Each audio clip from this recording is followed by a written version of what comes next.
बोलिए प्रेम से भक्तवत्सल भगवान की जय। या देवी सर्वभूतेषु मातृरूपेण संस्थिता नमस्तस्यै नमस्तस्यै नमस्तस्यै नमो नमः।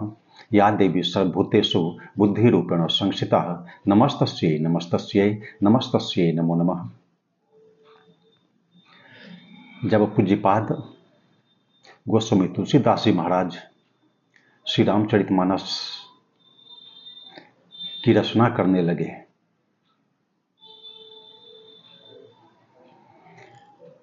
सबसे पहले बालकांड लिखा गया और उसी के लेखन के क्रम में उन्होंने माता सीता का स्मरण किया।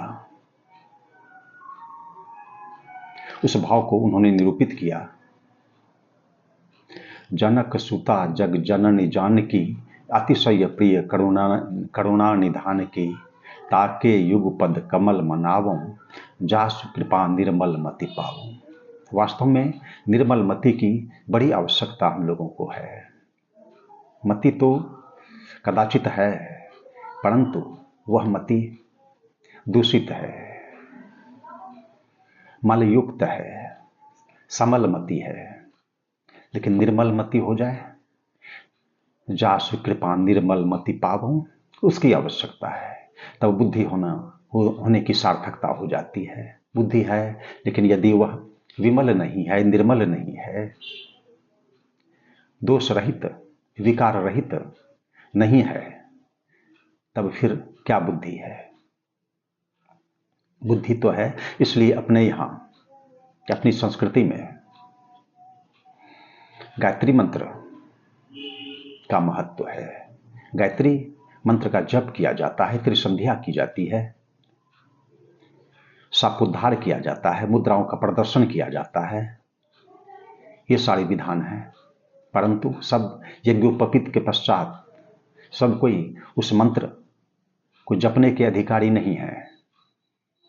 परंतु यह जो है, जो कि पूज्यपाद गोस्वामी तुलसीदास जी महाराज ने उल्लिखित किया श्री रामचरितमानस के बालकांड के अंतर्गत, जनक सुता जग जननी जानकी अतिशय प्रिय करुणा निधान की, बतलाया जाता है कि इस को जपने में तो कहीं कोई दिक्कत नहीं है, सब कोई अधिकृत हैं इसको जपने के लिए। और यदि 40-50 दिनों तक 40-50 बार प्रतिदिन इसका जप किया जाए तो उस जापक की बुद्धि निर्मलता को प्राप्त हो जाती है।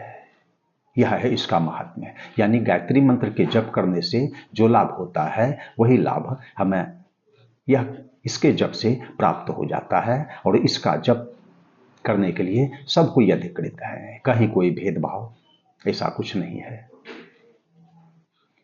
तो बतलाया गोस्वामी जी ने माता सीता के संदर्भ में कौन है, तो जनक सुता, राजर्षि जनक की पुत्री हैं, तनुजा हैं माता सीता। और वे राजर्षि जिनके यहाँ की वेदव्यास मुनि ने अपने आत्मज सुखदेव मुनि को ज्ञान प्राप्त करने हेतु भेजा था, जिसका उल्लेख कि देवी भागवत में है।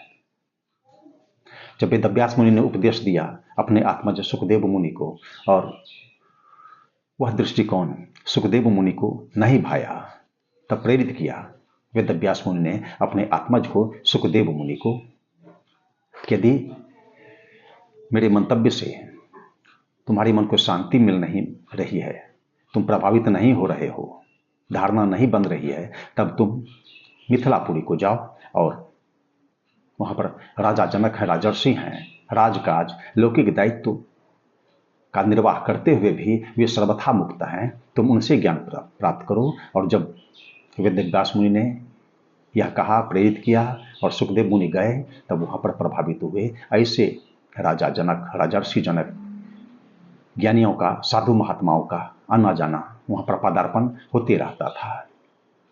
तो गोस्वामी जी ने परिचय कराया कि माता सीता कौन है, तो जनक सुता और जगजननी, ये जगजननी है, आदिशक्ति जगदम्बा जगजननी। बालकांड के ही अंतर्गत जो श्लोक है, उद्भव स्थिति संहार कारणीम क्लेशहारणीम सर्वश्रेयस्करीम सीताम न तो हम राम वल्लभाम। इस तरह से जगजननी का द्योतन गोस्वामी जी ने इस श्लोक के माध्यम से आरंभ में ही कर दिया। बालकांड रचने के आरंभ में ही श्लोक के माध्यम से। तो जनक सुता जगजननी और कौन है? तो जानकी है, और अतिशय प्रिय करुणा निधान की, और वे भगवान श्री राम की प्रिया हैं और वे अतिशय प्रिय हैं। अतिशय ऐसे तो गिरा अर्थ जल बीच समो कहियत भिन्न न भिन्न, दोनों में भेद है ही नहीं। शक्ति और शक्तिमान में क्या भेद, रेखा नहीं खींची जा सकती है।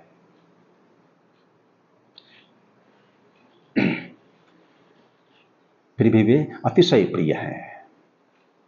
जब भेद हुआ, क्योंकि ये क्रिया शक्ति है, हनुमंत लाल जी महाराज को भगवान श्री राम ने तत्व ज्ञान प्राप्त करने हेतु माता सीता के पास भेजा कि हे मारुति नंदन, आप वहां जाएं और उनसे तत्व ज्ञान प्राप्त करें। अध्यात्म रामायण में इस तथ्य का उल्लेख है, अध्यात्म रामायण में। और ये गए, तब माता सीता ने तत्व ज्ञान का बोध कराने के क्रम में मारुति नंदन को बतलाया कि हे मारुति नंदन, हे पवन सुत, भगवान श्री राम तो कुछ करते नहीं हैं, वे तो ब्रह्म हैं, स्थिर हैं, परंतु जो कुछ भी क्रियान्वित दृष्टिगोचर हो रहा है वह सब मैं ही करती हूं, भगवान श्री राम नहीं करते, मैं करती हूं। धनुष को किसने भंग किया? भगवान श्री राम ने या माता सीता ने? वह जो क्रिया शक्ति है उसी से वह शिव जी का धनुष भंग हुआ। तो इस प्रकार जो भी क्रिया करनी है, जो भी क्रियान्वित होना है, वह माता सीता के माध्यम से। और वे अतिशय प्रिय हैं, किनको? तो करुणा निधान। वास्तव में परमात्मा करुणा निधान है। करुणा के चलते ही तो सृष्टि का भला होता है। उनकी करुणा को तो अवरुद्ध कर दिया गया, उनका हृदय तो करुणा से छलकता था। वेद भगवान ने उन्हें उपदेश दिया, बोध कराया, अपना भाव व्यक्त किया। वेद भगवान ने जब देखा भगवान श्री राम ने कि दुखों से बहुत परेशान है प्राणी सब संसार में, सृष्टि में, तो उन्होंने चाहा कि सबों का क्यों ना भला कर दिया जाए। परंतु वेद भगवान ने बोध कराया, अपना भाव व्यक्त किया कि यदि आप इस तरह से कर देंगे तब तो कर्म मार्ग ही समाप्त हो जाएगा। नहीं तो वे बढ़ चुके थे अतिशय प्रिय करुणा निधान की। ताके युगपद कमल मनावो, उनके युगल चरण कमलों की वंदना कर रहे हैं गोस्वामी जी। ताके युगपद कमल मनावो जासु कृपा निर्मल मति पावो। और उनकी वंदना करने से, माता सीता के चरण कमलों की युगल चरण कमलों की वंदना करने से क्या होगा? तो माता की जब कृपा होगी तब क्या होगा? जासु कृपा निर्मल मति पावो। और उनकी कृपा से उस व्यक्ति को निर्मल मति प्राप्त हो जाती है। अभी तो प्राकृत मति प्राप्त है, दोषयुक्त मति प्राप्त है, परंतु यह दोषता नष्ट हो जाती है, समाप्त हो जाती है और वह बुद्धि निर्मल हो जाती है। इसलिए माता सीता का स्मरण किया गया, उनके चरण कमलों की वंदना की गई। तो आज इस संदर्भ में इतना ही। सीताराम सीताराम सीताराम जय सीताराम सीताराम सीताराम सीताराम जय सीताराम सीताराम सीताराम सीताराम सीताराम सीताराम सीताराम सीताराम सीताराम सीताराम सीताराम सीताराम जय सीताराम सीताराम सीताराम सीताराम जय सीताराम। धर्म की जय हो, अधर्म का नाश हो, प्राणियों में सद्भावना हो, विश्व का कल्याण हो। हर हर महादेव।